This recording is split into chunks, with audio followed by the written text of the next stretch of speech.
देश विदेश से उत्तराखंड चारधाम यात्रा पर आने वाले श्रद्धालुओं को बेहतर सुविधा मिल पा रही है। क्या सड़कें यात्रा का बोझ उठाने के लिए तैयार हैं? क्या कूड़ा निस्तारण हो गया है?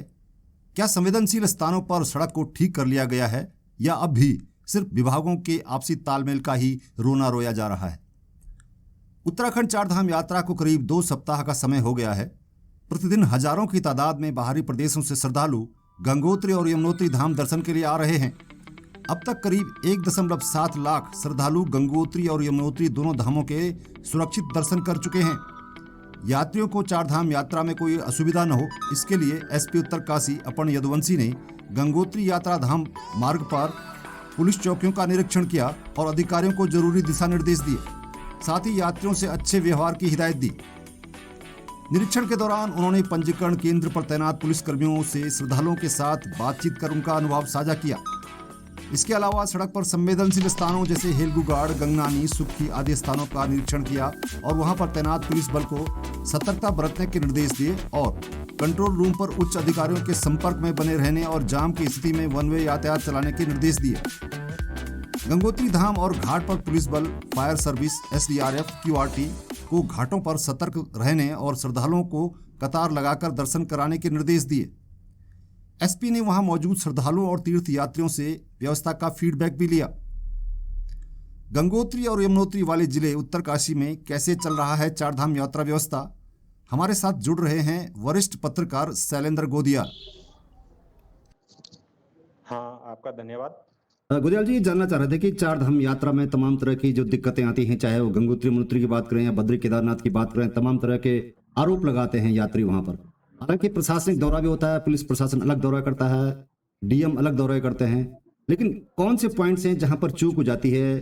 कहां पुलिस का रोल होता है, कहां प्रशासन का रोल होता है? आपने गहनता से इनको देखा है चार धामों को, तो कहां पर कमियां रह जाती हैं जिनको ये दूर नहीं कर पाते?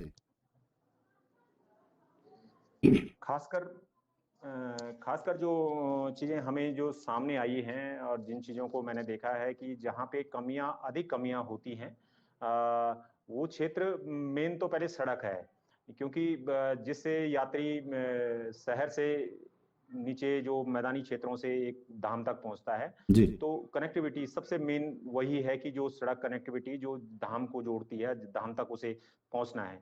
उस सड़क पे वो सड़क की स्थिति क्या है, उस सड़क पे क्या क्या सुविधाएं हैं, सड़क पे कितनी चौड़ी है। तो खासकर अगर गंगोत्री और यमुनोत्री की अगर बात करें, तो गंगोत्री और यमुनोत्री के अधिकांश हिस्से ऐसे हैं जहां सड़क बेहद ही संकरी है। अगर यमुनोत्री की बात करें तो पालीघाट से लेकर जानकी चट्टी के बीच सड़क बेहद ही संकरी है।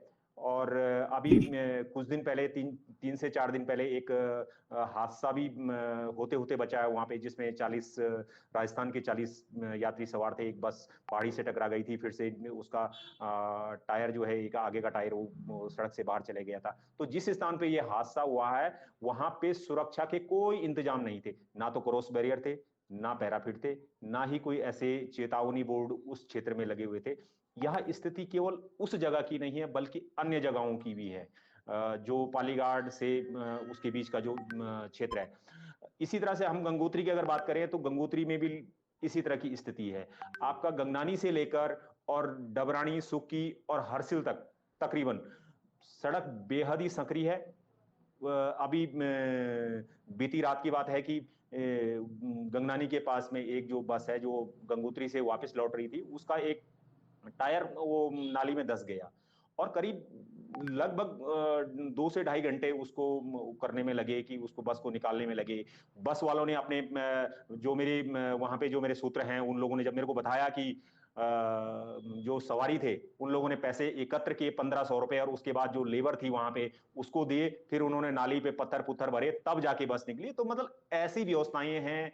भले पुलिस और कुछ प्रशासन के रूप में डीएम हैं, एसडीएम हैं और एसपी हैं या फिर कुछ अधिकारी हैं, वो बिल्कुल सक्रिय तो दिख रहे हैं, लेकिन पूर्व में दिए गए जो निर्देश हैं उनके, वो धरातल में पूरी तरह से नहीं दिख रहे हैं कि जो उन्होंने पूर्व में जो 2 महीने पहले जो निर्देश दिए थे, वो आज भी वहीं के वहीं बिल्कुल हैं। गुदियाल जी, यहाँ पर थोड़ा रोकना चाहूंगा आपको, क्योंकि इससे पहले आपका अनुभव हमने साझा किया था अपने मेरू व्यापार पर, जिसमें आपने बताया था कि जो काम पहले हो जाना चाहिए, जैसे टेंडर के काम थे, सड़क निर्माण के काम थे, बजट एलोकेशन का काम था, वो काम समय पर नहीं हो पाया, क्योंकि एक पॉलिसी मैटर वाली बात हो सकती है। लेकिन अगर जिला स्तर पर जो संबंधित एसपी हैं, डीएम है, उनके हाथ में कितनी स्थिति बचती है अब की स्थिति में, अगर वो मौके पर जाते हैं, जिस तरह से आपने तमाम व्यवस्थाएं बताई कि क्रॉस बैरियर्स नहीं थे, तो ये लोग जा रहे हैं, क्या उस पर पालन हो रहा है, नहीं हो रहा है, या कुछ और चीजें हैं जो इनसे छूट जा रही हैं? है ना, बिल्कुल ये बहुत गजब सी बात है और मतलब बहुत अफसोस भी होता है जब हम कुछ अधिकारियों से जब ऐसे बात करते हैं और उनसे सवाल पूछते हैं कि ये काम क्यों नहीं हुआ। मेरी एनएच के जो असासी अभियंता हैं उनसे जब इसी संबंध में बात हो रही थी और उन्हीं से मैंने जानकारी ली कि आखिरकार वहां पे क्रॉस बैरियर और पैराफिट क्यों नहीं है, तो उन्होंने बड़े चौंकाने वाले जवाब भी दिए कि वास्तव में, और वो स्थितियां मैं भी जानता हूं कि उनके सामने भी कठिनाई है। जब बजट स्वीकृत ही नहीं होगा, बजट पास ही नहीं होगा उस चीज का, तो फिर लगाएंगे कहां से, ये स्थितियां। तो उन्होंने पिछले 2-3 सालों से वो प्रयास कर रहे थे कि वो कह रहे थे कि वो भेज रहे हैं, प्रस्ताव भेज रहे हैं, लेकिन केंद्र सरकार से कोई स्वीकृति नहीं मिल पाई है।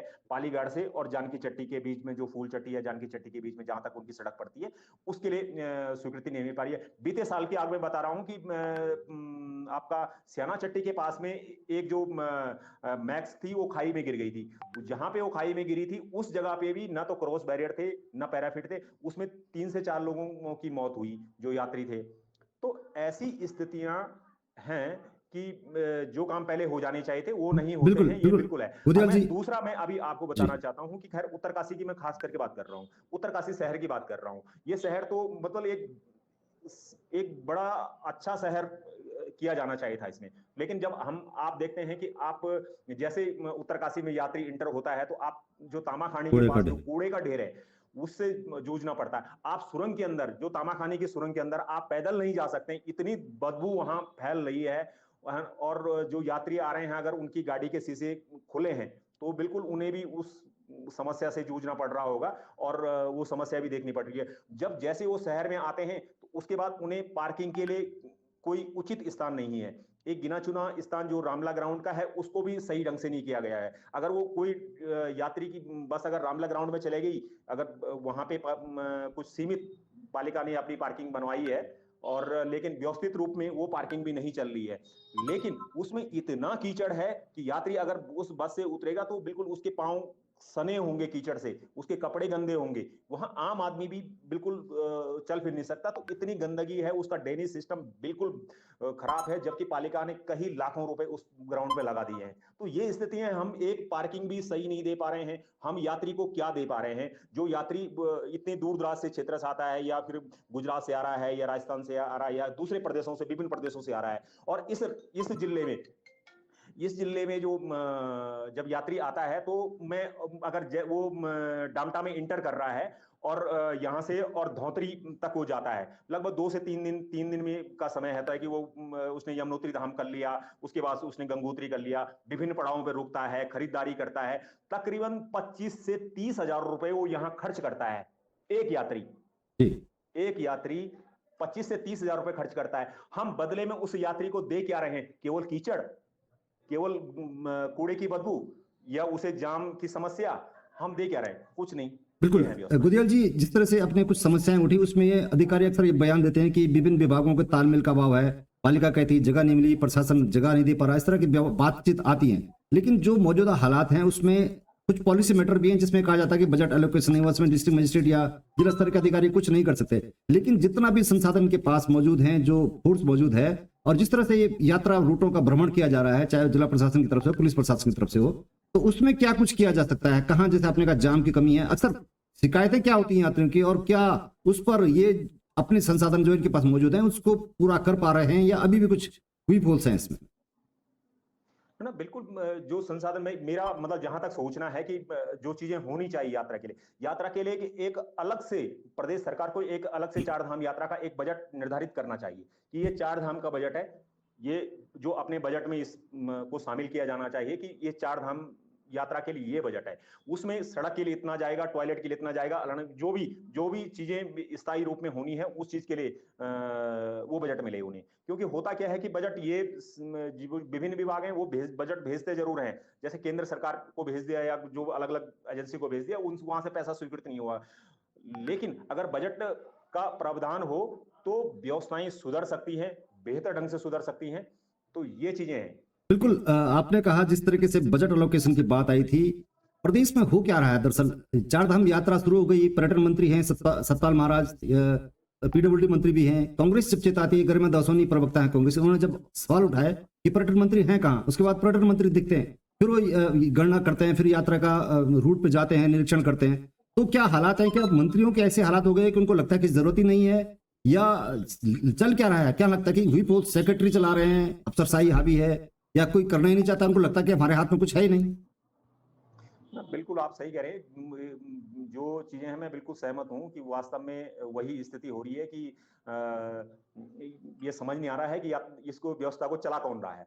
कि मुख्यमंत्री कहते हैं कि पर्यटन मंत्री का ये निर्णय है यात्रियों को सीमित, और पर्यटन मंत्री और फिर बाद में मुख्यमंत्री ही उसे वापस ले लेते हैं। तो बड़ी अजीब सी स्थिति है। जैसे जो चार धाम यात्रा को लेकर, संख्या को लेकर भी है, अभी तक गंगोत्री और यमुनोत्री धामों में जो है 6 से 7 हजार से अधिक नहीं बढ़ी यात्रियों की संख्या, जबकि गंगोत्री और यमुनोत्री धाम की, दोनों धामों की जो कैपेसिटी है वो 10 से 12-15 हजार के बीच है कि पर डे की, कि 10 हजार यमुनोत्री और कम से कम 12-15 हजार तीर्थयात्री गंगोत्री में आसानी से जो है वो आवाजाही कर सकते हैं और दर्शन कर सकते हैं। तो ये स्थिति है। लेकिन मैं आपको एक बीच में एक चीज और जोड़ना चाहूंगा जी।